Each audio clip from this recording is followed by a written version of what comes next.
So, in case you didn't already know, there is a substantial Christian population that exists in Egypt today. And it's remarkable to me. It behooves me. It's amazing to me how many people don't know this fact. A couple of years ago, I was talking to someone who I just met. He says, "Oh, hey, what's your name?" And I tell him, "My name is Andrew." And he says, "Oh, no way, where are you from?" And I say, "Well, I'm from America, but ethnically I'm Egyptian," because I know that's what he was really trying to ask me. And he says, "Oh, okay, cool. What's your real name?" And I say, "What? What do you mean?" And he says, "Well, if you're Egyptian, that must mean you're Muslim. If you're a Muslim, that must mean your real name is something like Muhammad. And you go by Andrew because it's more convenient." And I look at him and I say, "Nope, that's not true. My name is Andrew. It was the name given to me at birth.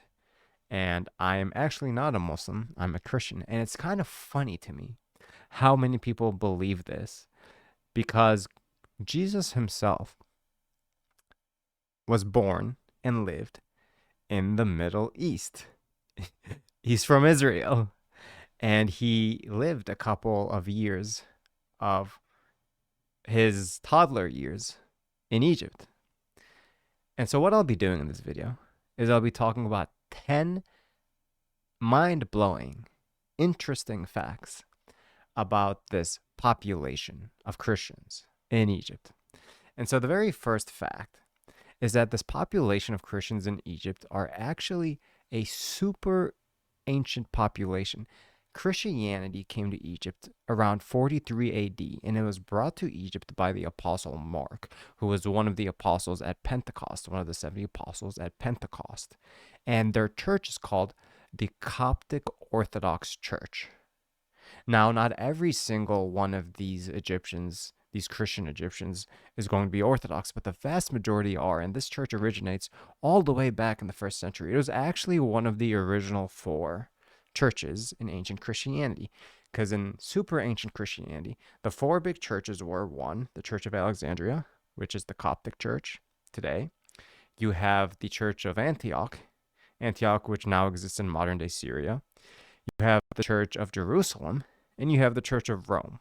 And then later on, when Constantine Christianized the Roman Empire, or at least made legal Christianity in the Roman Empire, and he founded the great city of Constantinople, Constantinople became the fifth major church in ancient Christianity, but that came later.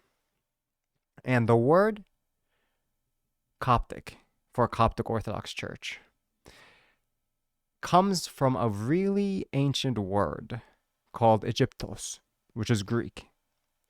And Egyptos means Egyptian. And when Egypt became invaded by Islamic conquestors in the 7th century, these conquestors brought to Egypt Arabic. And they took this word Egyptos and they shorthanded it in Arabic to Copt. Kipt, really. Kipt. And then Kipt became the English Copt. COPT, which refers to one of these Christians who are part of this Coptic church, which originated in Egypt. And Coptic itself, it refers to a church. A Copt refers to a member of that church. And not only is it a church and a people, but it's also a language. The Coptic language existed before Christianity even made its way to Egypt. It was part of the tradition of the ancient Egyptians before Christianity, the pagan Egyptians. And what they really did, because they were so involved with the ancient Greeks at that time, the ancient Greeks and the ancient Egyptians during this time period of around 0 AD, a few centuries before, a few centuries after, were really interacting a lot with each other. And so these ancient Egyptians, they took the Greek alphabet and they added 7 letters to it. And they used this alphabet for their own ancient Egyptian language, and it was known as Coptic. And the fourth interesting thing about this population of ancient Christians is that the word pope actually came from this population, because the word pope comes from the Greek papas. And colloquially, in the East, in ancient Christianity, this word was used to refer to clergy members, priests, and bishops. And so the head bishop of Alexandria was referred to frequently as the Pope, the Pope. And it was much, much later that the Roman Catholic Church used this word as the official title of their head bishop or their pontiff, the Roman Catholic Pope. And the fifth interesting fact about this ancient population is before Muslims had the 5 prayers that they have a day, these Christians that have such an ancient tradition, from their ancient tradition, have the practice of praying 7 times every day. And they do this because there is that psalm that says, 7 times every day I'll praise your holy name. It's in Psalm 119. And they took it to heart. And their ancient mystics, the Desert Fathers, kind of formulated this prayer book. It's called the Agbeya. And in it, there's 7 prayers. And not every single one of these Christians prays all 7. And they're not even expected to pray all 7. But that is a prayer book that they have as part of their tradition. Part of our tradition, I should say, because I am a Copt myself. And the 6th most interesting fact about this population is it's this Christian population where monasticism, Christian monasticism, really started. The first Christian monk ever was the great Saint Anthony. And Saint Anthony was the first man to really leave the hustle and bustle of everyday life and go out into the desert and become a monk and founded monasticism. And it really came from this population. And the 7th most interesting fact about this population of Christians with such an ancient tradition is that their hymns, if you go to a Coptic church today, and you'll find them all over the place. There's tons in America, there's tons in Europe, they're in Asia, they're in Mexico, they're everywhere. And if you go to one of these Coptic churches, they will have these hymns. And these hymns are so ancient, they're thousands of years old, that they actually existed before Christianity made its way to Egypt. Because what happened was the ancient pagan Egyptians, they had these melodies that they would sing as part of their culture. For example, when they would bury pharaohs, they had this funeral song. And what the ancient Egyptian Christians did were they took these melodies, they stripped them of their pagan lyrics, and they added Christian lyrics to them. And so this funeral song that was sung to Pharaoh or for Pharaoh is now sung every Great Friday in the Coptic church. And the lyrics are, of course, changed out. And that's just one example. Many hymns that exist in the Coptic Orthodox Church today actually have pagan Egyptian roots from super ancient pagan Egypt. Now, the 8th most interesting fact is that many of them will have a tattoo.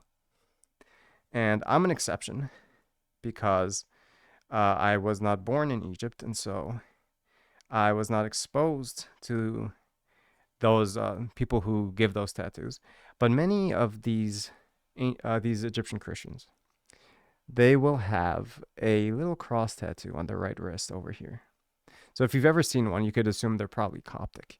And the reason why they have it is because when Egypt became conquested by the Arab Muslims, the Christians in Egypt suffered a lot of persecution, a lot. And so some of the parents of newborn Christian infants wouldn't know whether or not they were going to be martyred. And so they would tattoo their kids as infants with this little cross tattoo. So in case the infant got stripped away from their parents, that the infant would know that their parents were Christians. And this tradition kind of stuck, and it's still something that's practiced till this very day.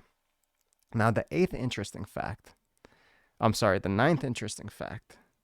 about this Christian population in Egypt is that a lot of what are now known as the Greek fathers of the ancient church, because in the ancient church, ancient theology is really separated into two categories, Greek and Latin. And a lot of the Greek theology actually comes from this church. You have St. Athanasius, who was Coptic. He was a Copt. You have St. Cyril. You have St. Clement. And you have Origen, who wasn't a saint, but he was a theologian. He's a bit of a contentious character. We're not going to get into that in this video. And so if they're all Egyptians, then why are they called Greek fathers? Well, that's because they wrote in Greek. That's the reason why. Even though they were ethnically Egyptian, the language of theology in this region was Greek, and of scholarship was in Greek, so they wrote in Greek. And the 10th most interesting fact about this Christian population that stems from this ancient tradition is that we fast 2/3 of the year. 2/3, and this is something that's been practiced really ever since their ancient tradition. You'll see a common theme, which is their tradition, our tradition, has not changed in millennia. Since the very early church. And the way that we fast is we will have these specific fasts like Great Lent, which is 55 days. And you have Jonah's fast, and you have the Apostles' fast, and they're spread out across the year. And the way they go about it is they basically go vegan. They're vegan for 2/3 of the year. And they do this to, of course, attain to the spiritual benefits of fasting. Now, just a small little personal aside, I'm vegan all the time. But I'm not one of those. I'm not one of those vegans. Okay, take it easy. Take it easy. I do it for health reasons, and so I'm perpetually fasting. But the Coptic tradition, the members of the Coptic Church, they fast 2/3 of the year, and this church, the Coptic Church, isn't something that is exclusive. It's not ethnic. It's not exclusive to people who are ethnically Egyptian. I know some Copts who are German. I know some Copts who are Mexican. I know some Copts who are Japanese. Right? So they joined the Coptic Church. So just because it originated in Egypt doesn't mean that you have to be Egyptian to be a part of the Coptic Church.